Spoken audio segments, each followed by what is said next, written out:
It's becoming very dangerous to be a MAGA Trump supporter. I want to go through some of these big stories that have me concerned as well as others. I have a special guest today, Rod Martin. Rod, thank you for joining me. Great to be here. So Rod is somebody that I follow over on X. He puts together these topics with these threads that just go really deep on topics. So I'm going to put a direct link so that people can find you.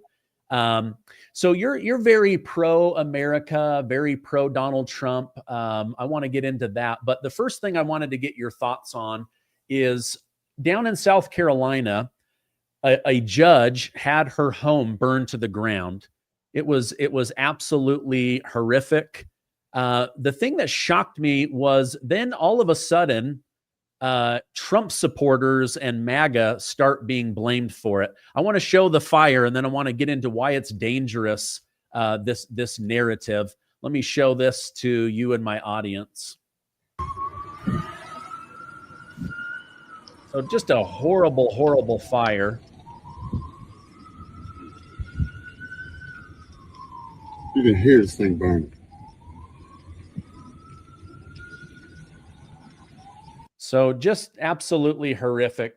How dangerous is it, Rod, that anytime something big happens to a Democrat, they immediately blame MAGA, Christians, Trump supporters, that somehow we went out and did this violence? Your thoughts on that? It's extremely dangerous, and it's absolutely typical. And they're reaching a critical mass where we could have some real problems in this country. We already do. We, had the Trantifa shooter at the Nashville Christian school. Another one in Minneapolis. Every time you turn around, you've got a mass shooting, and it turns out that the shooter is in fact on the left. That was certainly true with the Bernie Sanders supporter who shot up the entire Republican congressional caucus at a baseball practice, for heaven's sake, nearly killing Steve Scalise, and would have killed about 25 U.S. House members all at once if it hadn't been for the fast reaction of a security guard. And yet, of course, to cover for this, they are always projecting, these are these right-wing radicals. Well, just answer me this. How many cities have right-wing radicals burned down? How many? Because we had 140 cities that were burned by Democrats in 2020 alone. We have all these riots, such as the one in LA. Again, Democrats out on the street supporting law breaking and trying to assault federal agents to prevent law enforcement. This is the sort of thing that you see in many other countries where the left is seeking to build the climate for a revolution or a civil war. And it's very, very dangerous because sometimes it works. Sometimes you go from this tranquil, peaceful state as Lebanon enjoyed into 1975, and then you go into decades of civil war just overnight because of this kind of thing. We have to calm things as they keep telling us to do, but the only people who need to be calm at the moment are the Democrats, because clearly we just had Charlie Kirk's assassination. Not one city burned, not one riot, not one revenge killing, no orgy of violence as you saw after George Floyd. This is not a both sides thing. This is one side, and that one side is trying to provoke a revolution. Yeah. Great point, Rod. We didn't see 140 cities burn. And even with the Charlie Kirk, when it first came out, Tyler Robinson, they said, oh, look, it's a white male Christian who shot this other guy. Which was a lie. Which ended up being a lie. And then you had a copycat killer down in Dallas that at 7 a.m. starts shooting up an ICE facility. They said, oh, look, it's a pro-gun MAGA person. Turns out he's super ideologically left. So I worry for the state of our country where people are now going out and doing evil in the name of politics. And then they immediately try to blame Christians or white people or MAGA or Trump supporters. And then with just a little bit of patience, it turns out it's somebody on the left. Well, and we know why they're doing it. They're not rioting in LA just for the heck of it. They're rioting in LA to attempt to bring about a political outcome, to eliminate the Trump administration's law enforcement operations against illegal aliens. They're rioting in these places to bring about political results. We have a legal definition for that: terrorism, which is using fear primarily targeted at random civilian individuals to get them to do what the violent people want done. And that's how you get the situations that you've seen all over the Middle East for all these decades. It's a horrifying thing. It's certainly not limited to Islam. We saw it with the Red Army faction and the Red Brigades in Germany all through the 70s and 80s. We saw it in the United States, first with the Ku Klux Klan, later with the Weather Underground, SDS, all of these radicals. And in the United States, they all share exactly one characteristic: they are and always have been Democrats. Yeah. Wow. Well said.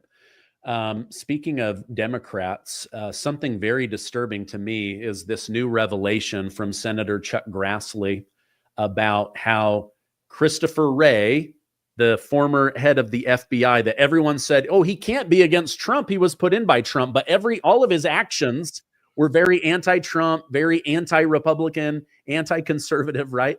So it turns out that he puts forward this Operation Arctic Frost. What do? They only surveil Republicans, 8 Republicans. So I think it was 7 senators, 1 House representative. And they're digging. They're trying to find blackmail. They're trying to shame them, gather information, tie them to January 6th. Then all of that information is turned over to Jack Smith, this wacky lunatic who then does everything he can to bring down former President Donald Trump at the time. What are your thoughts about all of this Arctic Frost revelation? Well, we can start with the obvious, which is that half of the first Trump administration was working against Donald Trump. And that just became clearer every day. And that was always the downside to electing an outsider. He didn't know who all these people were. He didn't know how Washington worked. Well, he's back now and he gets it for sure. And it's just a completely different story this time. It's a miracle how much success he had. But look, this is an FBI that spied on the Trump campaign. And that's abhorrent. I mean, that is third world. So why wouldn't they spy on senators and House members? And if they're going to do those things, how do you distinguish yourself from Venezuela or Cuba? Because there really isn't any distinguishing at that point, just like the way the Biden administration did everything in its power to suppress free speech online. They were outsourcing their First Amendment violations to private companies, so they had the fig leaf of being able to say, hey, it's not us, it's them. No, it was them. And the Twitter files have shown that conclusively. So what you see is the Democrats in power are not your grandfather's Democrats. These are Democrats who are truly captured by the radical left.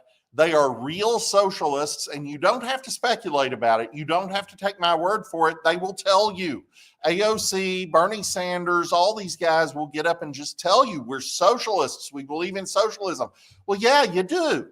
And when we listen to you, if you have any familiarity with Spanish at all, we discover that most of the things that come out of these people's mouths today are straight out of Castro speeches and Maduro and Chavez and Noriega and Danny Ortega. These are Che Guevara. This is communism. This is just communism. So, of course, in power, they do everything they can to suppress their political opposition, basically silence it and remove it from power. And out of power, they riot in the streets, they burn things down, they try to intimidate you into compliance. And this is what we've seen everywhere in the world, from the Russian Revolution to the coup in Czechoslovakia in 1948 to the overthrow of Somoza in Nicaragua. Everywhere you look, this is how the left operates, and it must be understood if we're going to successfully resist it without violence. Yeah. Yeah. Let me, one of the people that was surveilled was Senator Josh Hawley from Missouri.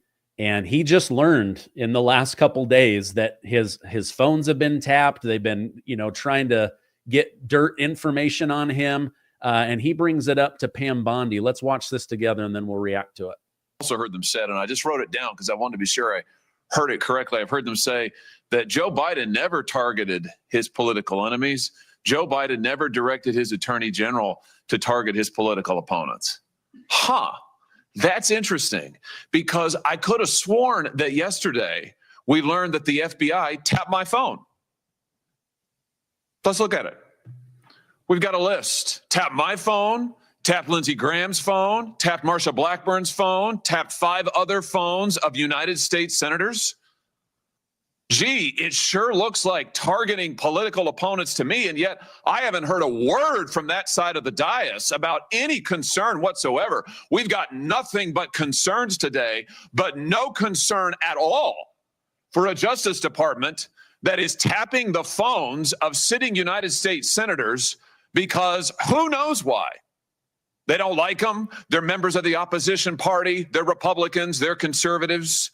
You've seen this document, Attorney General Bondi. Well, what was going on here? Who ordered this? Who ordered the tapping of the phones of United States senators? Senator Hawley, I cannot discuss the details of that right now for very good reason. You're going to do a thorough investigation into this, I trust. Is that correct?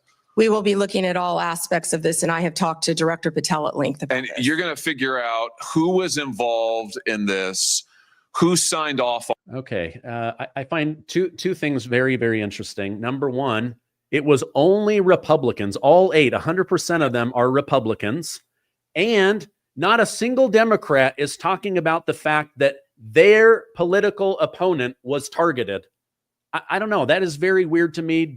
It sounds like with Pam Bondi, like they're digging into this. They're going to be doing an investigation, and she seems mad enough that something will actually happen. Your thoughts on what we just watched? Look, the Democrats are just actively lying about this. Their talking point today has been that the Biden administration didn't target its political opponents in any respect. Well, wait, you were wiretapping sitting U.S. senators. This is grossly illegal, not to mention immoral and destructive of a free system. This is third world. This is what you would expect in Venezuela or China. It's just horribly wrong. And it's not the first time. And of course, we've seen this throughout their activities. We've seen this in how they jailed countless Trump associates on forgive the term, trumped up charges that had never, ever been used against anyone else.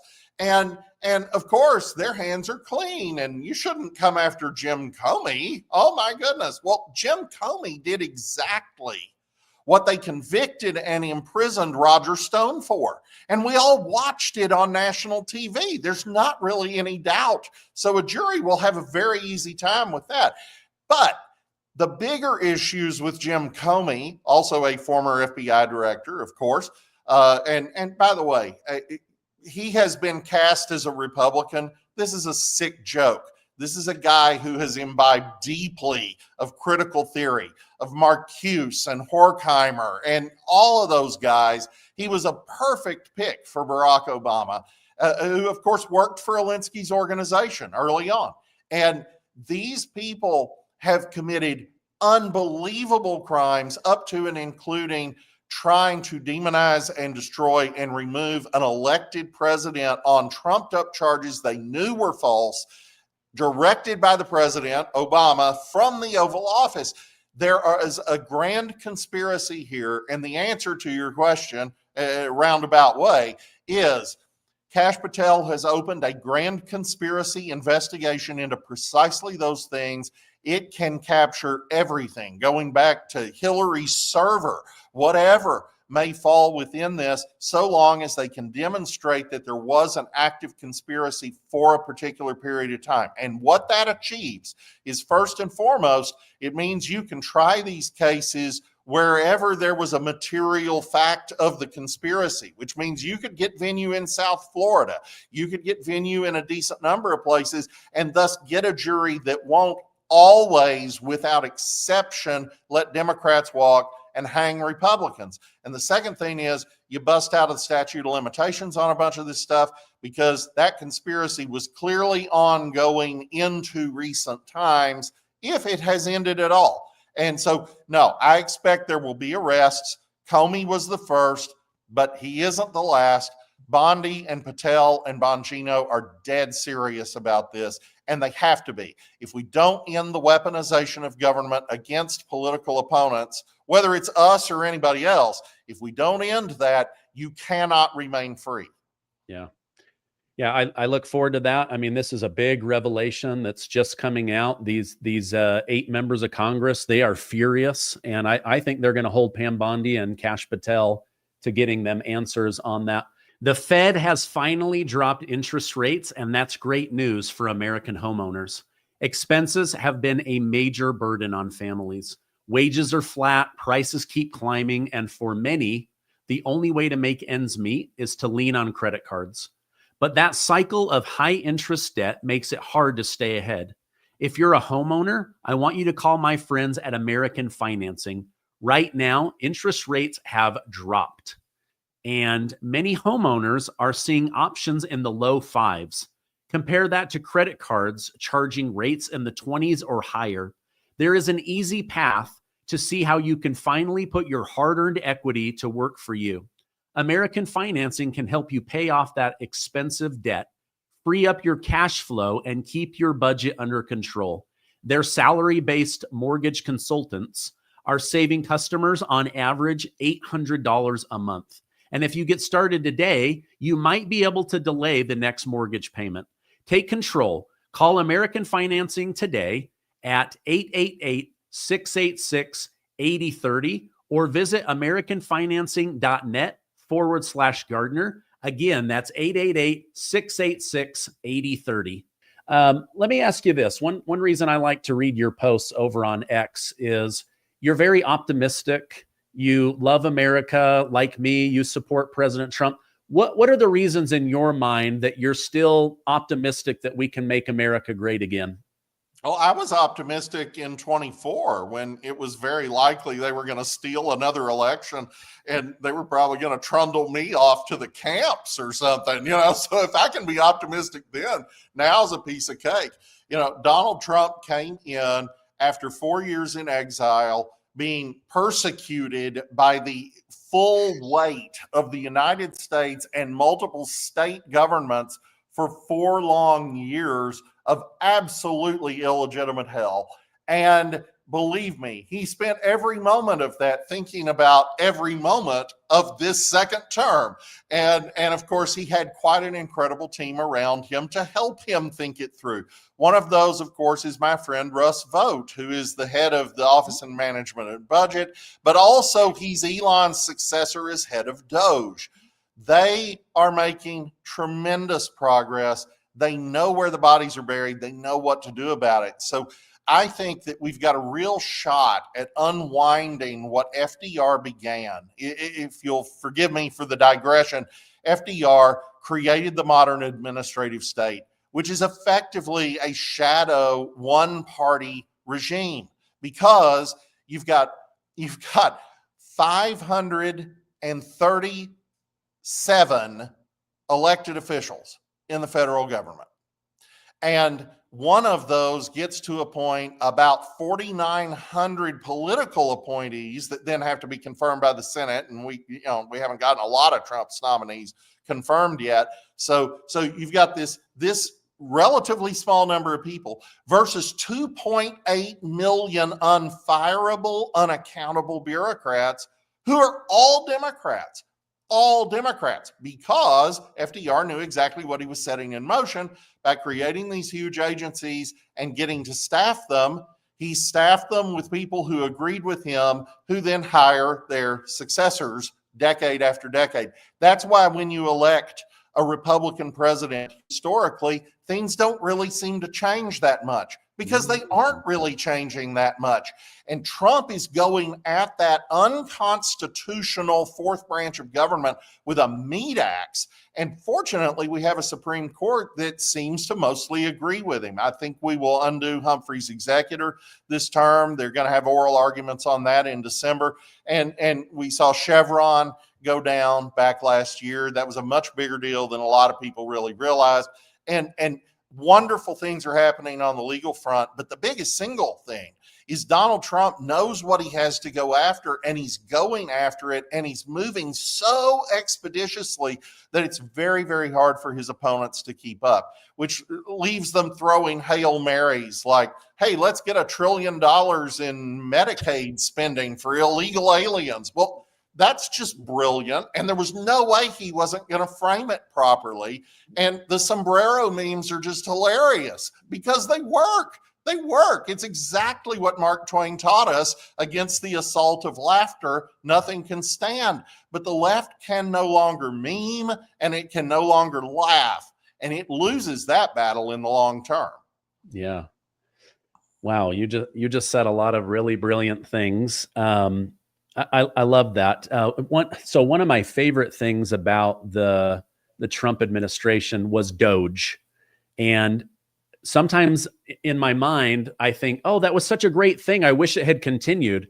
But Russ Vought is continuing to do that. So what is his official capacity? And help me and my audience understand how he has taken over this Doge idea. Because, when Elon was in, Elon is very good at getting attention, just like Donald Trump. And Russ Vought, he's more of a put your head down and just get to work kind of a guy. But I feel like doging every aspect of the government is one of the very best things that we could be doing. Oh, yes.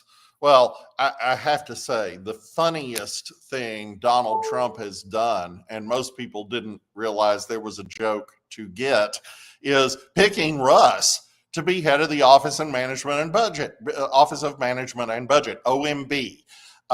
Russ was the principal architect of Project 2025, which got so much attention during the campaign. And of course, Trump denies knowledge of it and all this stuff. And he's just messing with them like, the Trump 2028 hats. He's just messing with them. Everybody knows.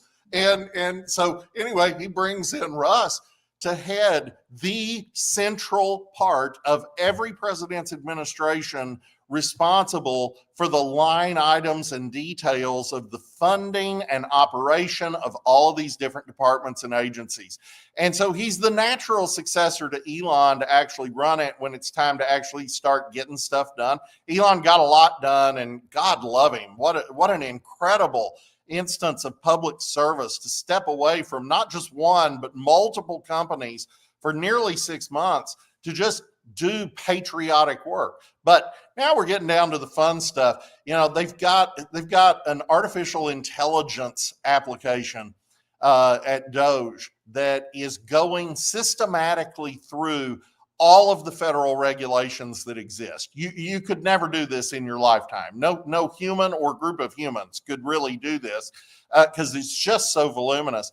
And this AI is intended to identify for deletion half of all federal regulations by the end of this year. Will it happen? Don't know, but they're making good progress. It's looking very positive. By the way, we have an article about that at rodmartin.org. Everybody should check that out. Just search on Doge.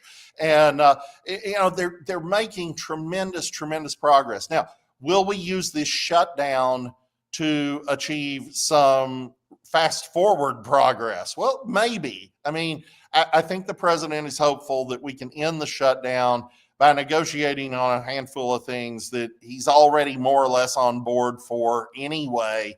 And then we get to those bigger battles when we get to actually passing the appropriations bills we're supposed to pass according to the law in regular order. But if Chuck Schumer is dumb enough to let this continue, he's just going to absolutely use his authority to determine who is and is not essential to not furlough all these federal workers, but to fire them. And then they're gone and they aren't coming back. And either those positions get eliminated or we just don't restaff them. Or if we do restaff them, we restaff them with people who will actually serve the president who was elected by all of us instead of their own private agenda.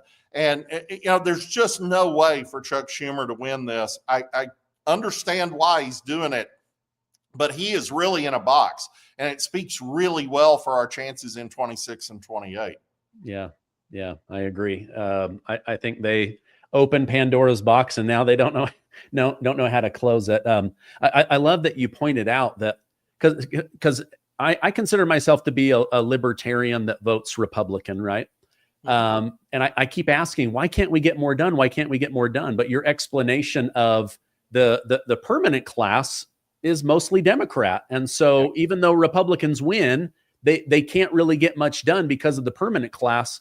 I just love that. I had another thought. I don't know if you can get this message to President Trump through Peter Thiel or Elon Musk or some connection you have, but President Trump needs to start mailing out sombreros that say Trump 2028, right? Like, I mean, look at how triggered Gavin Newsom is. He's literally lost his mind. They're sending me Trump 2028 hats. Imagine he gets a Trump 2028 sombrero. I would love to be there when somebody, when he opens that package, but that would be a great next way to troll. And their only comeback is that somehow a sombrero is racist. That's funny. They were calling Trump taco for the last several months, and they didn't think that was racist.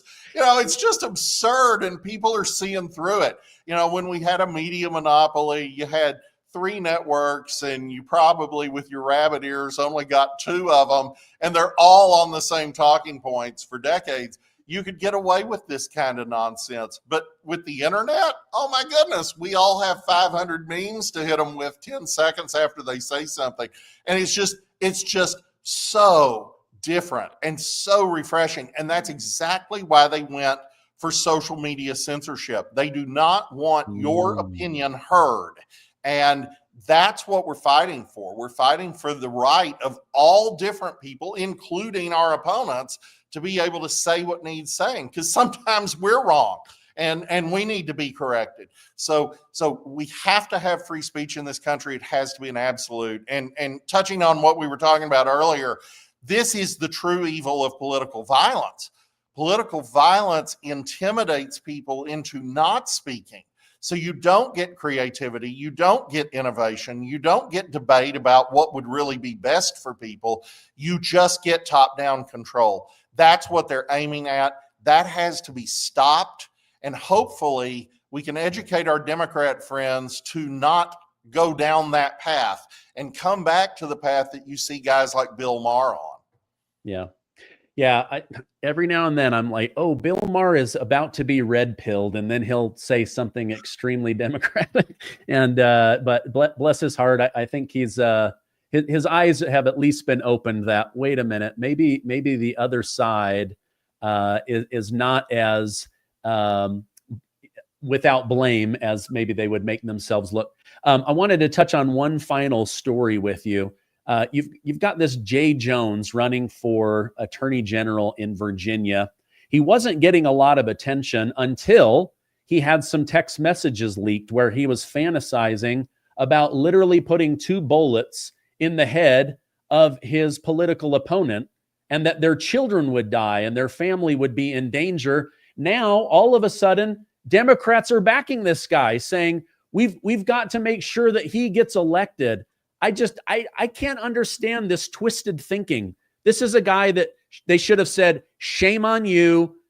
You shouldn't be thinking that. You're trying to be the top safety person, the top legal person for the great state of Virginia. Your thoughts on them now swooping in and championing him to win after these revelations?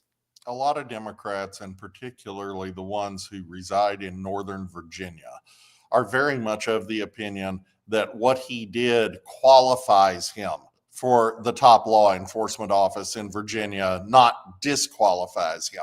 They want someone who will go after their political opponents. They want someone who will, like so many Soros-funded district attorneys, let criminals off. That's how Irina Zarutska, a 23-year-old, slight, tiny Ukrainian refugee girl, was murdered in cold blood. And we all watched the video in Charlotte, North Carolina, of all crazy places, because a Soros-funded DA had let this guy walk for 14 prior violent offenses without jail. And they do this everywhere they're taking power. And you say, how can this be? Well, it can be because this is also what they did in Czechoslovakia. This is also what they did in Nicaragua. This is also what they did in Cuba and Venezuela and Poland and Russia and China.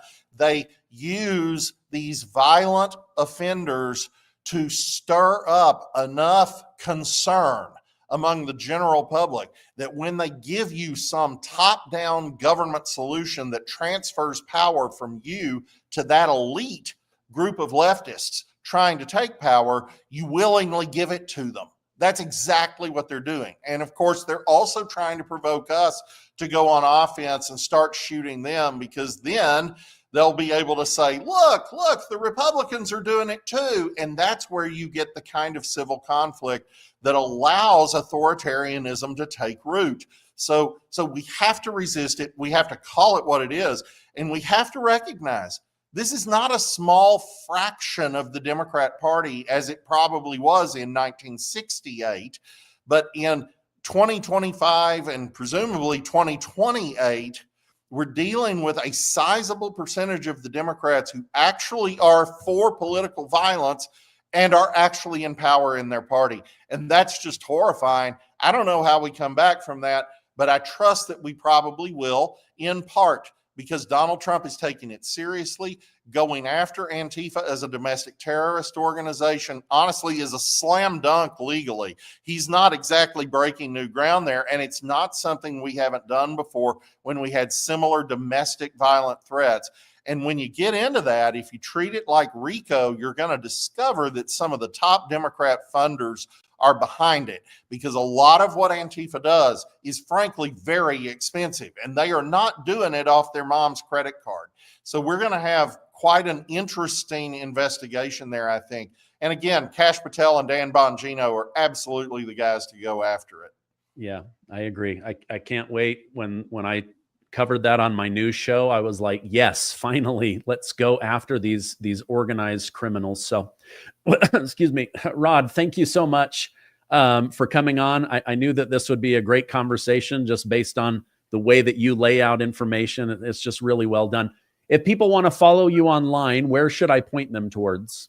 Come to rodmartin.org. We publish daily geopolitical analysis that Fox Business calls, quote, absolutely phenomenal. And so you want to sign up for that. And there's a link to my X up in the top right-hand corner on the front page. We have 275,000 followers and growing. There's a reason. Oh, man, that's amazing. Okay. Thank you so much for coming on. I'll put that direct link. I hope you have a great rest of your day. Thank you. You too.